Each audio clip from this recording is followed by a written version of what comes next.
What's up, guys? This is Chris here, and today we've got something pretty awesome for you. Today we have the brand new M&P Shield X. This is the larger M&P Shield that everyone has been asking me to get. I'm pretty excited for this. As you guys know, I'm an M&P guy. I carry a Shield and I carry a bodyguard, and this is right up my alley. What this is basically I don't know, if a Glock 19, for example, and an M&P Shield had a baby, this is what you would get. Barrel length on this guy is 3.6 inches, which is kind of a good middle ground. And we have a full size, or at least a compact size grip on here with a mag capacity flush fit of 13+1 and 15+1. So you get the same capacity as a Glock 19, except you get it in a much thinner package, less than an inch wide overall, and only 20 ounces in weight, making it a very, very lightweight 9mm that you can still get a good capacity out of. Now, some of the other features they've done is it looks a lot like a Shield, sort of mixed with the new Bodyguard Performance Center from last week that we shot. Has the same front sight, it looks like, as the Bodyguard Performance Center, that yellow HD front sight with a blacked out rear. We also have new serrations on the top of the slide and on the back there, which are not only comfortable, but they feel really good. We have a direct mount Shield RMS pattern optic mount here that we have the Defender CCW on there. We have a flat face 2.0 trigger, and then the grip appears to be redesigned less like a Shield. I've got actually the Shield Performance Center here, more like the Bodyguard 2.0. This one also has a manual safety on the side of it, but you don't have to use that, and I believe there are models without that. M&P is known for having models with and without in case you want them or you don't. Now, another cool feature of the gun is going to be the new Picatinny rail, which we were trying to show off, but all of my small optics have just too big of a Picatinny rail adapter to actually fit on it, so I might stick the TLR sub on there just to show you that it can actually hook onto the rail here in a little bit. But I like the fact that it comes with a rail. The trigger guard is nice and big, and the grip feels redesigned, so I'll be interested to see how much I like that or not, because I like the old Shield a lot. Trigger, we measured in the house about 5 pounds, 8 ounces. That's kind of what it averaged out in 3 pulls to. So pretty solid trigger as well. So we're going to go out there and shoot this and give you our impressions. But before we do, I want to mention my Patreon supporters. Thank you guys very much. It's because of you guys we have ammo to shoot this gun today, and we really appreciate you guys. If you want to support the channel, that's the best way to do it. Just go to the link in the description below. Also in that description is a link to a local shelter in Ames, Iowa. It's the YSS. Those kids could really use your help, so please go down there and donate to those kids. And then finally, we do want to thank Smith & Wesson for sending this out for review, although that will not change anything, as you guys know. We're going to go out there and shoot a couple hundred round strip, and you're going to see every one of them, and we'll tell you how we really feel. All right, we got some Federal 115 grain here. We're gonna rock here in the first extended mag, and we'll shoot this steel plate here, and I'll get a rough 0 to start with.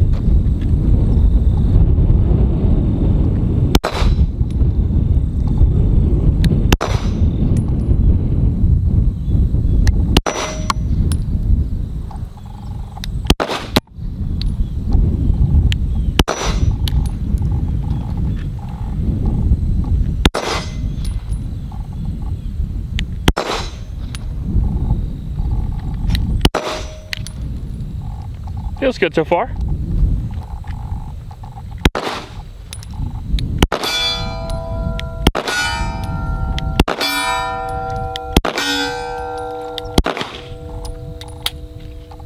No lock back. Pushing that slide release like I always do, I assume.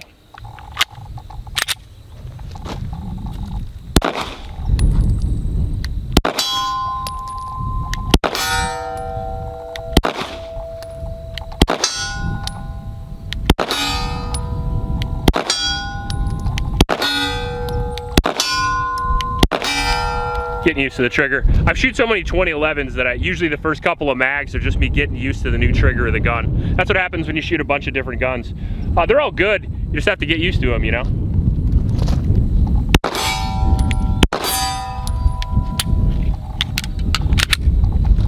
All right, we're back here at the 50-yard line. We got some more Federal 115. Now, one of the things that I want to show here is that I like the trigger, but it seems as though, at least compared to my Shields, there's a little bit of a catch here. Like when I'm pulling the trigger right at the last second, it feels like it's kind of caught, like it needs to be worn in. And the faster I pull the trigger, the less kind of I feel it, but it does feel like there's just a little bit of something catching right there.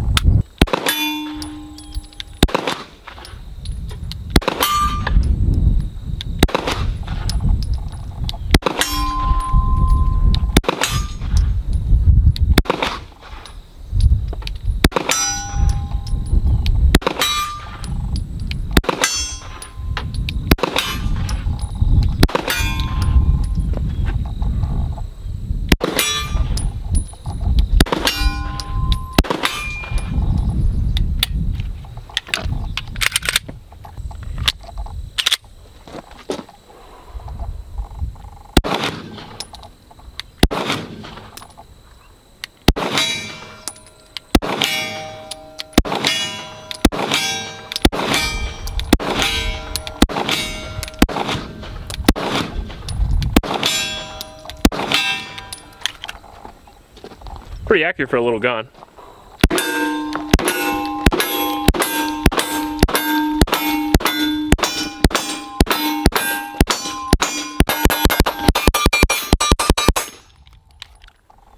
That was a short burst of fun. Isn't it? We got about 180 rounds through these guns so far, or this gun, sorry, and no malfunctions so far. But one thing I wanted to show you guys is, man, these slides here look awfully similar, don't they? It'd be a shame if they got mixed up. Hey, would you look at that? It's a comped version of the Shield X.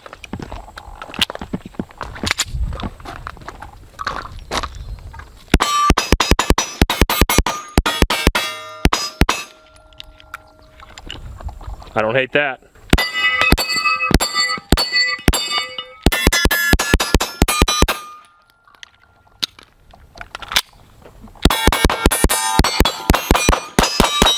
Now the only weapon light I had out here was the one I had on my SIG AXG, and it doesn't have the Picatinny rail mount, so it won't stay on there. But I'll just show you quick what it might look like. Maybe I will. What it might look like if you had a weapon light on there. I could probably screw that on there tight enough to stay on, but without a pick rail mount, it'll work its way off. So I should have brought a different light, but it is what it is. Oh, I don't know.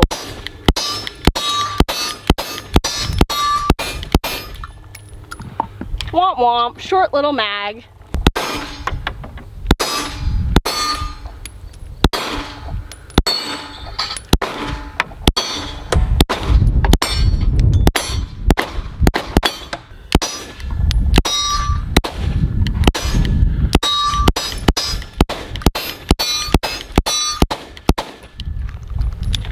The trigger needs to be worn in.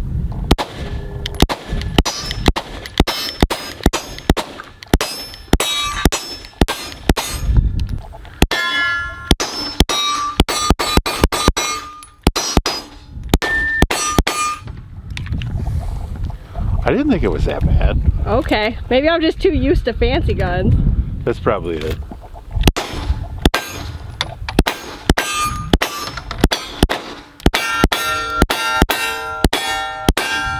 What's up guys, Mrs. Honest Outlaw here. Real quick, some of you might be wondering if the new Shield X is compatible with Shield Plus and Shield holsters. So I just brought out one of our Shield holsters. You may have seen this before while Chris was talking about his carry gun, and boop! It definitely does. It does poke out a little bit at the end, so I would imagine if your holster is open at the bottom, it will fit. Also, let's talk magazines. This is a Shield Plus mag, and I'll just show you that sadly it does not work in the Shield X. This is the Shield Plus carry comp, and this is a Shield X mag.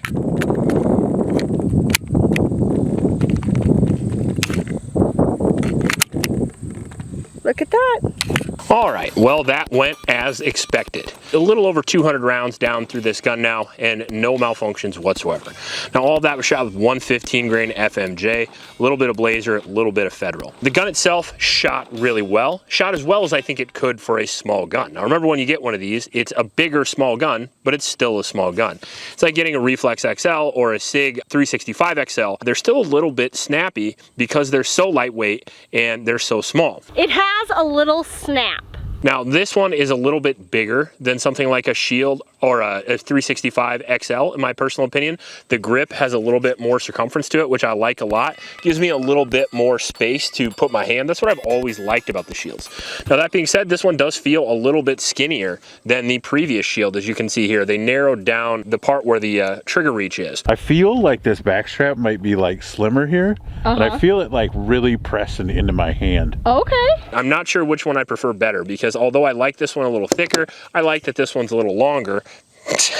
Don't we all? A lot of jokes in there, because you can get your whole hand on it. Yeah, yeah. Yeah. I had to finish. Oh my God, I had to finish it. All right, Enough with the dick jokes, maybe. There's a safety on here, which I actually don't recommend you using. The reason for that is even though it's an option, and maybe some people like that, the one con of the Shield series is that the safeties are not very good. The reason why that is because the gun is not designed with it in mind. Most of the Shields do not have it, and some do. It's nice to have an option, but this is a very stiff safety. It's very difficult to take on and off, and that is not something that you want under stress. Now, the 3.6-inch barrel is interesting. I like that size. I have liked that size in the past. The Smith & Wesson Compact actually, I think, has a 3.5-inch barrel, and I really like the reciprocation of that. I like the way that feels under shooting. A little bit snappier than a 4 or 4.5-inch, but it cycles a little faster as well and shoots pretty quickly up close, as you guys saw. Sighting system I really like. The blacked out rear with the yellow front is very nice. The serrations on the slide look super good. I actually really like the way those look. And then the Shield RMS pattern optics mounting system is standard for this size of slide.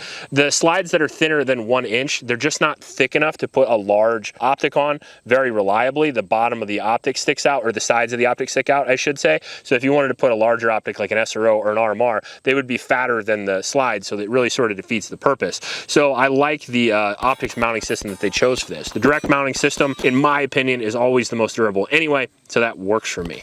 The trigger actually worked itself out in shooting as I expected. I think there was a little bit of a burr in there. Gritty ass trigger. And now it feels a little bit better. A lot of these guns require just a little bit of break-in period, at least to smooth out some of the components, and in this case, this one did. Now, 100% reliability, accurate out to 50 yards, shoots super quick up close. On top of that, we have a 13+1 and then a 15+1 magazine capacity of a gun that weighs less than 20 ounces and is 1 inch wide. I would say that that is probably worth the MSRP of $599. On top of that, they're going to be out a lot less than that. MSRP is a guideline, and I feel like most stores these days come out usually $50 to $100 under that. If you're not in California, if you're in California, you're fine. But other than that, if you're in Iowa or the Midwest, something like that, probably going to see these coming out around $500. I like the different trigger guard as well. They have a larger trigger guard that's going to work better for gloved hands. They bowed out this little bit here, and that helps a lot if you have big fingers or if you have gloved hands, which I do in the winter, and I do carry a Shield often in the winter. So I'm happy that they did this, because it's one of the reasons why I actually used to carry a CZP-07 in the winter, because in Iowa it gets very cold. You wear thick gloves. I needed something I could get into the trigger guard without actuating the trigger. The last thing I like a lot, not only for the light purpose itself, mounting a light, but the aesthetics of the light rail on the gun actually look better than the standard, in my personal opinion. And lastly, if you were wondering if you could put the Shield 4-inch slides on this, I did, and mine worked just fine. I actually like the fact that I can run it comped right away if I want to, and I'm sure that they'll probably have comp models of this coming out somewhere in the future. A lot of positives in this gun, very lightweight, very shootable. Probably the only negative I would see is that they are a little snappy by comparison to bigger guns. You know, my wife shot this, and the first thing she thought of was, man, it's really snappy. She was also shooting it against a Nighthawk TRS comp. I shot that one first. Which is a wildly unfair comparison. But I personally had a great time with it today. And then the other con would be the safety. I'm not in love with the safety. But everything else, shoots pretty well, shoots great, good price. What I expected. If you want to see a comparison of this with some other guns, put it in the comment section below. If you like this video, please like and subscribe. Please stop by your local homeless shelters, and remember to recycle. I'll check you later.